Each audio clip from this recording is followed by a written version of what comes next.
Hey, good morning everybody. This is JT with the town of Livingston. As you can see, I don't have a chair here beside me for a guest to sit in. I had a suggestion from, I'm not going to name them, but a friend of mine that said, hey, we have a suggestion. Why don't you take that chair out because nobody ever sits in it? So I told them I would love to have someone come sit in it with me from time to time and interview them. So I'm not the one talking here by myself, but I did them a favor. I moved the chair so it doesn't aggravate them. They could just look right here at me.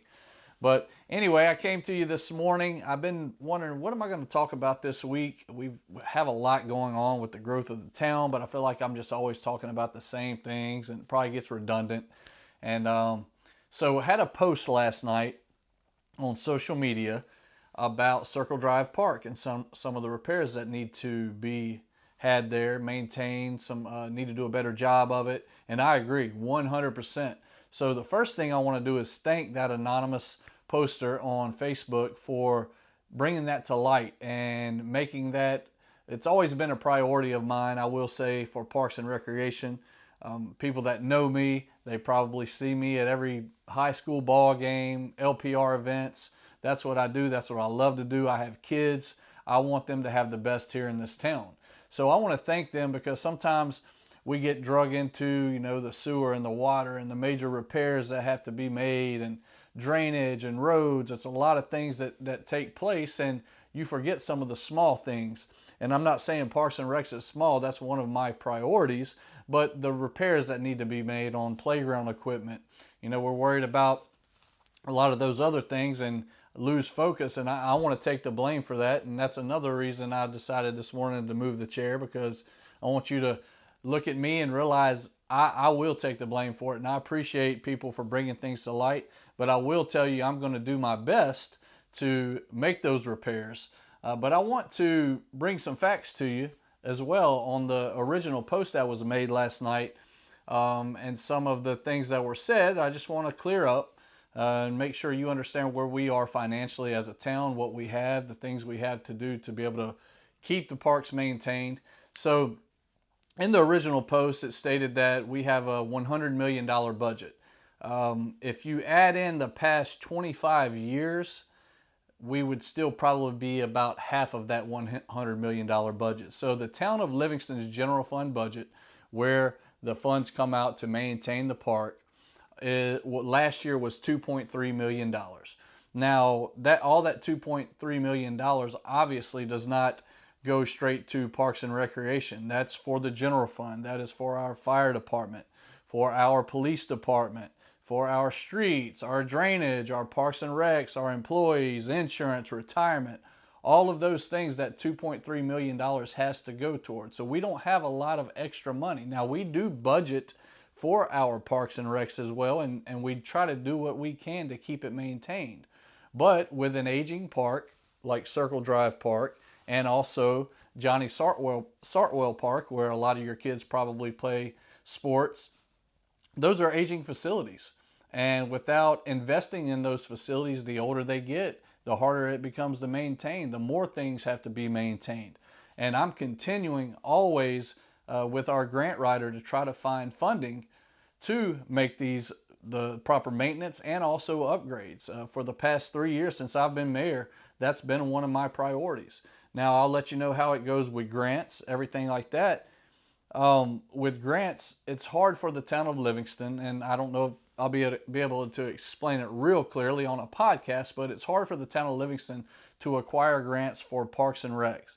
A lot of times that goes to lower income areas, different demographics, and we fail to be able to obtain those grants. Now, since we've been here, since I've been mayor, the past 3 years, we have secured over $7 million in grants, and we have another $2.5 million in grants that we're looking at possibly receiving. So we are continually looking for funding sources to make upgrades to everything that we have: sewer, water, streets, whatever you could think of. I have a grant writer that I hired when I came in because I felt that was a priority, to be creative and look for other funds. So we're always searching for funds. And in this post, they mentioned the old courthouse, and that's all that's been discussed. They said they attended our meeting, and we have a $100 million budget, and all we were talking about were streets in the old courthouse. Now, the old courthouse, we have received $3 million so far of state funds, capital outlay, to restore this facility. Now, we haven't moved forward with this yet. We still have agreements that have to be made between the town of Livingston and the Livingston Parish Council to do that, but I believe it is a priority to restore one of very few historical buildings here in this parish. So that is a project that I'm proud of. I'm not afraid to say, yes, we are going to try to do our best to invest in that, but that's no money coming from our taxpayers or citizens here in the town of Livingston. So I'm glad to be able to get money from the state, and I appreciate the previous legislators that's been at the Capitol to help us get us that money to be able to do so. Well, another reason it's difficult, and I just want you to know I'm not making excuses. I'm taking responsibility for this. We're going to do what we can to make those repairs that were addressed on this social media post. And again, I appreciate it, just bringing it to light. But in 2018, the rec tax that once was able to bring the funding to bring this playground equipment and upgrades to our park here in Livingston over at the ballpark, that tax was voted down in 2018. And I hate to say it, but I believe, that's been 6 years now. We are starting to see that come to light. We're starting to see things getting older and harder to maintain. And I've been working with our current parish council member, as well as the previous council member, the previous Parks and Recs board chair for that rec district, on trying to get funding for new playground equipment. I've spoke with the Parks and Recs chair for the past 3 years on trying to make some upgrades to our parks. It's not our money. It is the Parks and Recs money. It's money that was paid from taxpayers. So I've talked to them just requesting funding. As I said, we no longer have any more funding coming in, but there is a little bit of money still left in the bank. That is now the parish council will make those decisions on who will be able to receive those funds to make upgrades or repairs, new playground equipment.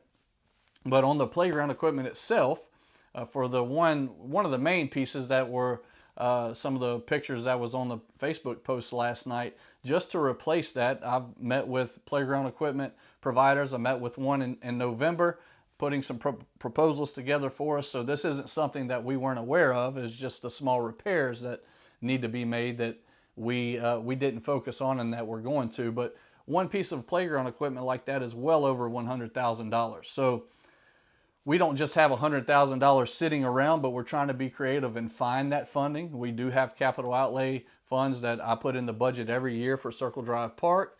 We have funding for Johnny Sartwell Park, but unfortunately right now that's just to do the minimal to try to keep things safe and up to date.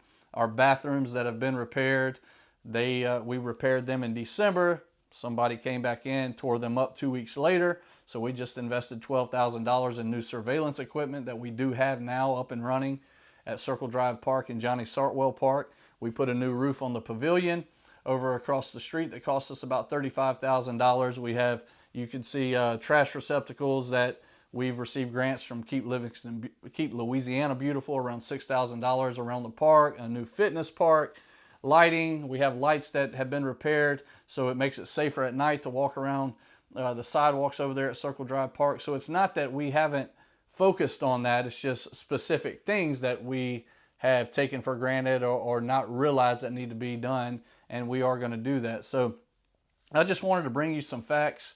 Without a rec tax anymore, this does come out of the general fund of the town of Livingston.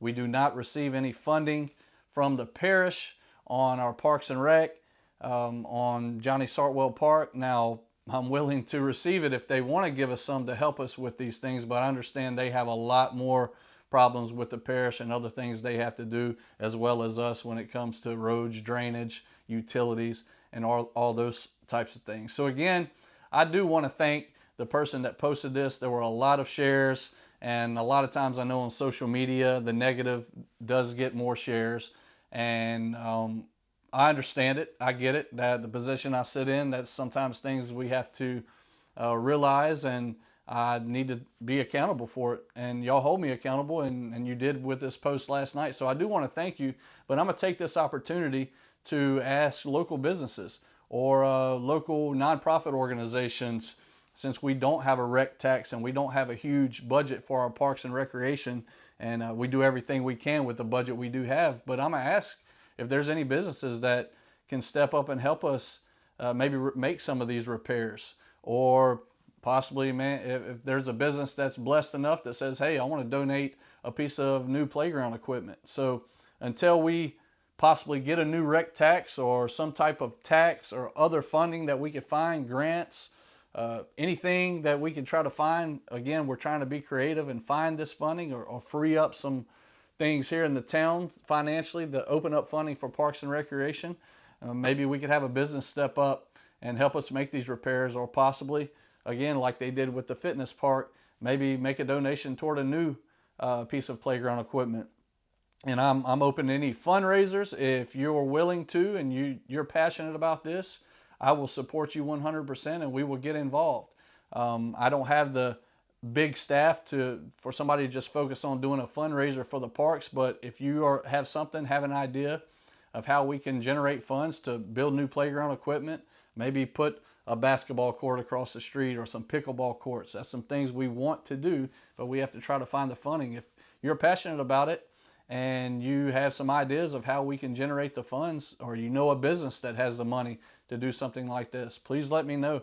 I will support you 100%. I'm always asking for people to get involved, do what they can to help, bring us ideas, and you're welcome to come in and see me, meet with me. And I just ask, if you bring criticism, also bring some solutions with you, some things that we can do, because I don't have all the ideas. I don't know everything. I do my best to surround myself with people that do, but things do fall through the cracks, like the playground equipment across the street, and we're going to do our best to fix it. So again, I just wanted to come to you personally on this. It did strike a nerve with me, I'm not going to lie, but it was more of made me realize, hey, we need to fix this. And it's okay for that. It's okay for us to admit sometimes we make mistakes, sometimes we don't do everything perfectly. And on this one, I dropped the ball, but we're going to do our best to repair it. So again, thank everybody. Thank you for your suggestions on social media. I try not to read everything, but unfortunately, people send me screenshots. Sometimes it's negative, and I'm forced to read it. So I am aware of the post, and we're going to do our best to make those repairs. So with this subject we just talked about today, if you have any suggestions, anything we can do, any fundraising, any type of revenue, any funds, grants, businesses that could help us out with this, with our parks and recreation, that is one of my top priorities. Please come to me, let us know. So until another episode of Let's Talk Livingston, I hope you have a great weekend. I'm looking forward to going and watching Doyle Tigers baseball play tomorrow. I enjoyed watching last night, watched the girls softball team, boys basketball, and boys baseball. So I had a busy night last night watching all of our student athletes. So until next time, hope you have a great weekend.